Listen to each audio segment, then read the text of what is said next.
están los objetivos para la clase, que es conocer los fundamentos teóricos referentes a la patogenia, presentación clínica y manejo de la neutropenia febril en el mismo, que permitan a ustedes tentar un diagnóstico y esbozar un tratamiento basado en evidencia científica facilitado por mi persona.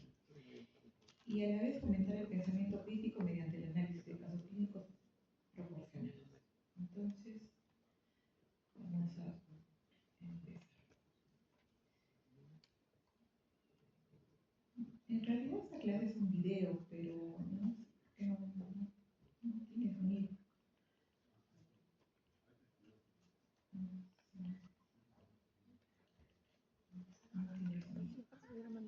Entonces, los neutrófilos son células efectoras, ¿no?, de la actividad de la inmunidad innata con una actividad crítica en la fagocitosis.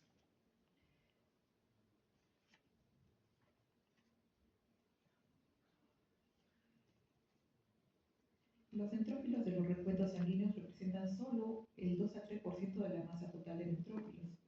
Y es neutropenia cuando el número total de...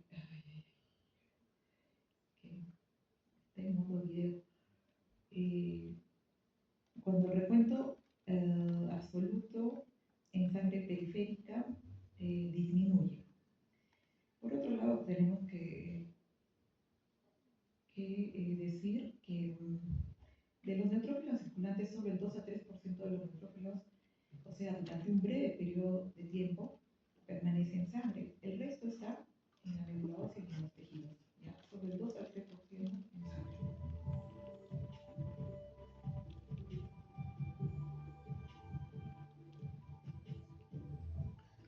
Justamente acá está de dónde derivan los neutrófilos, ¿no? A partir de una célula mieloide multipotente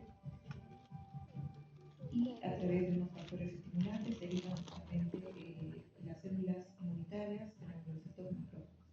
¿Ya? Entonces es una parte de la célula de la línea mieloide.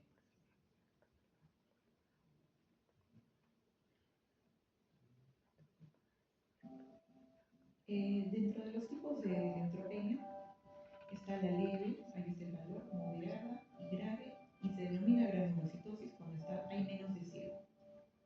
Esa es una pregunta de examen, entonces tómenlo en cuenta, ¿ya? También tenemos que ver la duración de la neutropenia, si es agudo transitoria o si es crónica. Las neutropenias se clasifican en varios tipos según su severidad. Se consideran severas a cuáles? Las neutropenias congénitas, también las neutropenias cíclicas sin tratamiento, y de riesgo moderado las neutropenias cíclicas en tratamiento con factor estimulante, que enseguida vamos a ver. Dentro de las neutropenias inmunomediadas, generalmente estas son de bajo riesgo. Y otras causas de alto riesgo son la aplasia medular y la infiltración leucémica, que son las más frecuentes, son de alto riesgo. Esta clasificación es importante porque de ahí deriva el tratamiento, ¿ya? De bajo riesgo, cuando hay hiperestrenismo, por ejemplo, deficiencia de vitaminas y la neutropenia crónica idiopática. Y de muy bajo riesgo se consideran las neutropenias benignas de la infancia, que vamos a ver enseguida, las por infecciones, ¿no? Por ejemplo, virus tipo citomegalovirus, algunos fármacos que producen neutropenia.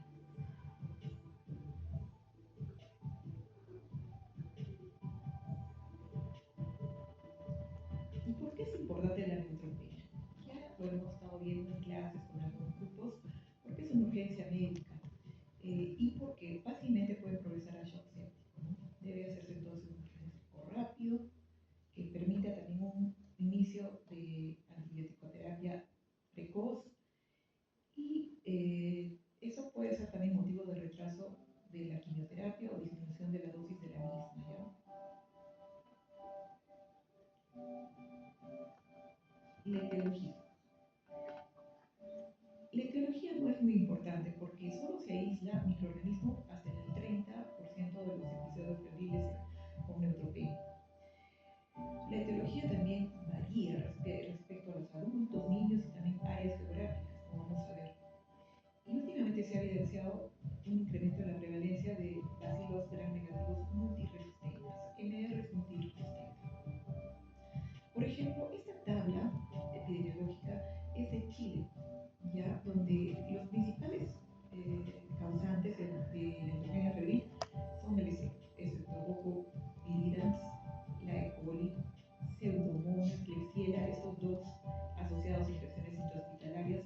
Pero estos dos, este de acá y este de acá, sobre todo es por manipulación a partir de los catéteres, ¿no? Toma de muestras.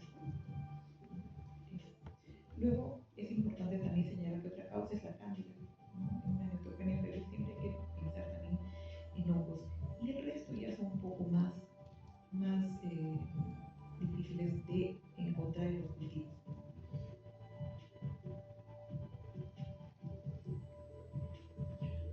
Entonces, acá vamos a aclarar un poco sobre la categorización de riesgo. Bajo riesgo, como dijimos, neutropenia aislada transitoria. Medio, neutropenia idiopática crónica, autoinmune y cíclica. Y alto, cuando tienen mala apariencia, neutropenia congénita grave y anemia plástica. Entonces, vamos a ir viendo cada uno. Entonces, dijimos bajo riesgo cuando las células se encuentra esta celularidad en el paciente previamente sano, en la postinfecciosa y la neutropenia crónica benigna. El manejo debe ser según la clínica y edad. En general hay que hacer un seguimiento estrecho extrahospitalario mientras persiste la fiebre. Se puede dar de alta al paciente. Ahora, en las de riesgo moderado, vamos a encontrar esta celularidad, ¿no? Hasta 500. El manejo es un poco más controvertido porque no se sabe si darle de alta o hospitalizarla, ¿no? Tenemos que pedir otros análisis, considerar la edad, el ambiente familiar y la posibilidad del acceso al hospital. Entonces acá tenemos la neutropenia autoinmune crónica. Nos dicen que debemos manejarla extrahospitalariamente. La neutropenia cíclica con tratamiento con factor estimulante, ¿no? Y sobre todo cuando encontramos úlceras orales, gingivitis, bacteriemia, posibilidad de peritonitis, ¿no? Seguimiento estrecho también extrahospitalario. O en estos casos donde se encuentre un foco, hospitalizar y dar antibiótico-terapia. Y de alto riesgo es la neutropenia grave, menos de 500, cuando la causa es desconocida, sobre todo si es lactante pequeño o neonato. Tratamiento hospitalario y con antibiótico-terapia endovenosa amplia. También hay que evaluar el estado general, la historia familiar, antecedentes de síndromes y afectación de otras líneas hematopoyéticas. Dentro del alto riesgo también se encuentran los niños con afectación del estado general, con neutropenia de cualquier etiología. Como enseguida vamos a ver en los casos clínicos, la neutropenia congénita severa y la anemia plástica. Estos son los focos que podemos encontrar, ¿no? Y el tratamiento en todos los casos de alto riesgo es hospitalario.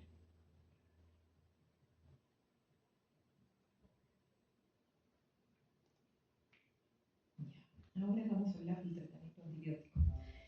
Este tratamiento debe ser combinado y empírico, como dijimos, no esperar el hemocultivo. Entonces tenemos que hacer sinergia contra algunos bacilos gram negativos, considerar la emergencia mínima de cepas resistentes, no utilizar, digamos, bombas de antibióticos. Para niños hospitalizados sin foco, incluir siempre a un antipseudónico, como vamos a ver. Y si hay antecedentes de otras hospitalizaciones que han tenido bacterias multiresistentes, agregar vancomicina de un inicio. También nos dicen que si tiene síntomas abdominales o sospecha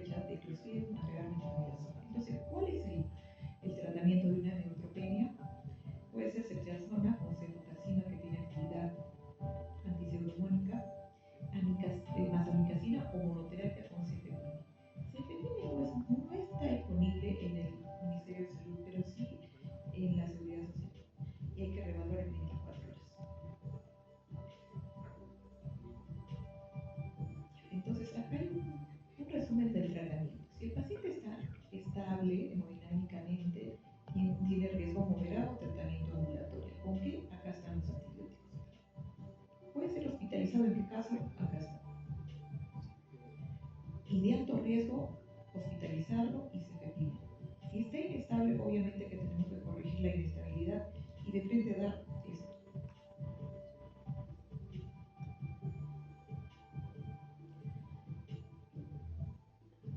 El anterior es el algoritmo para pacientes no oncológicos. Esto es para oncológicos, ¿no? Pacientes oncológicos. Igualito hay riesgos. De bajo riesgo, tratamiento ambulatorio, por vía oral, los mismos antibióticos y hacer un seguimiento para verificar la infección, ¿no? Si es de alto riesgo, empezar con un beta-lactámico, antiseudomónico, y hemos visto cuáles, y considerar siempre combinar.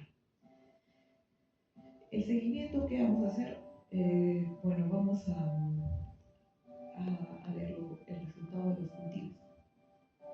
Y si está hemodinámicamente estable, pero con un riesgo de colonización por bacterias multiresistentes, donde hay ajustar la antibiótico-terapia de acuerdo a los anteriores tratamientos, ¿no? Lo que ha resultado en el hemocultivo. Igualmente, una supervisión estrecha. Si está hemodinámicamente inestable, también lo mencionamos, un carbapénico más un antibiótico contra bacilos gram negativos resistentes y también contra cándida.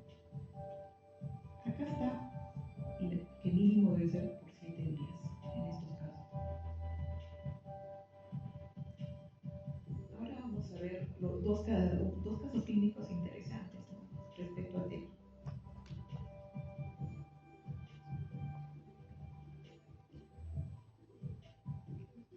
Este lactante varón de 2 meses de edad, con historia de 24 horas de fiebre,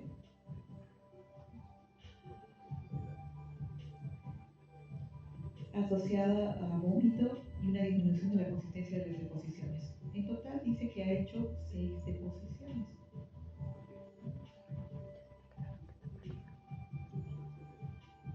¿Qué más nos dice? No hay rechazo al alimento y como ustedes lo ven está perfectamente, ¿no? En buen estado general. Entonces nuestro examen físico va a buscar signos de algún foco infeccioso, ¿no? No hay exantemas, petequias, no taquipnia. Tampoco hay ningún signo pulmonar, otorrino normal. Solamente esas deposiciones sueltas y algo de vómito. Se le pide un hemograma que sale 4.100 leucocitos. Neutrófilos totales 700. ¿No? Es una neutropenia, y hemos dicho moderada. Hemoglobina, miren, 10.5, tiene también anemia, plaquetas normales. 24 horas después de haberlo dejado en observación, tenemos estos resultados que bajan más todavía los neutrófilos. Las otras líneas celulares se mantienen. Dentro del bioquímico, glucosa, potasio, como pueden ver, negativo, proteína C reactiva también 0.20, procalcitonina 0.14, o sea, normales. Y microbiología se toma muestra para hemocultivo, procultivo, cocultivo y detección de antígenos de adenovirus oxigenesis. Estaba con diarrea. Entonces, vamos a ver cuál sería el diagnóstico y aptitud a tratar. Se trata de una neutropenia severa en el que hay que iniciar urgentemente antibióticos por vía intravenosa.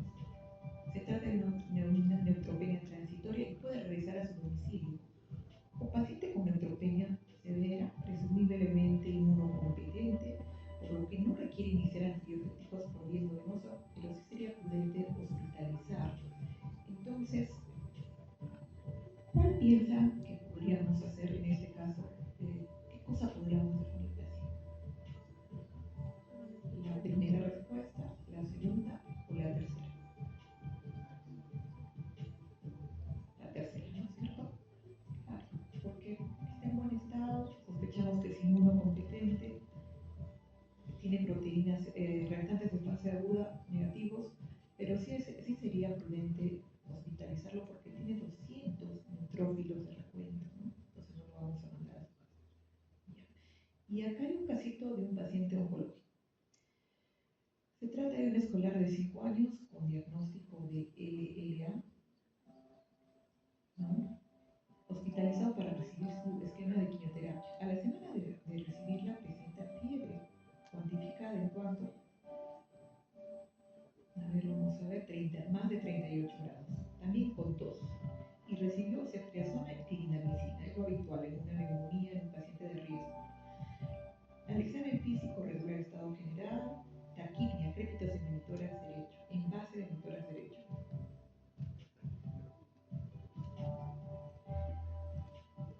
hablando de flexible y discreta disminución del murmullo vesicular en esa base. Vamos a ver los análisis.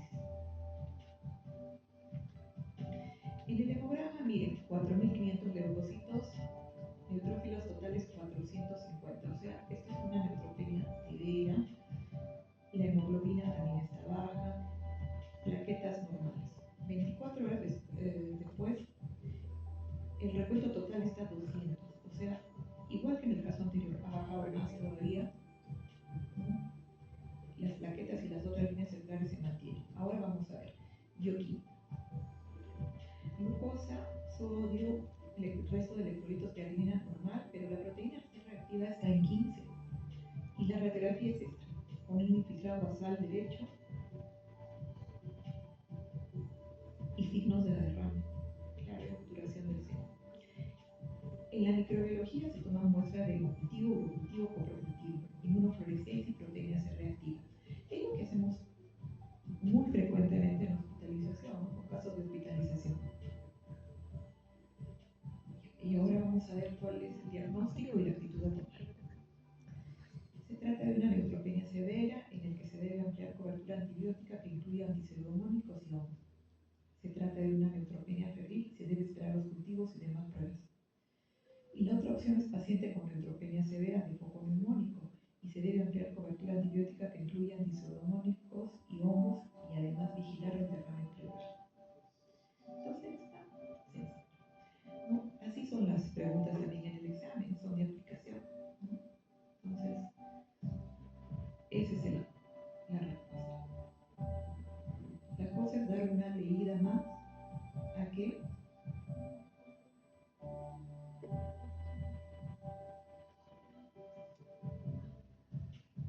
tratamiento antibiótico, eso es un poco difícil, ¿no?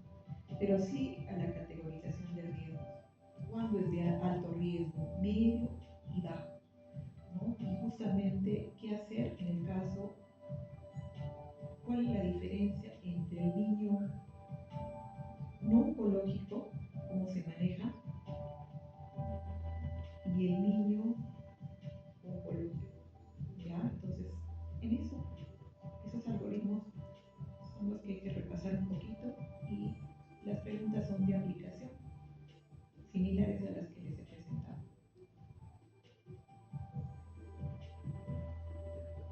Muy similares.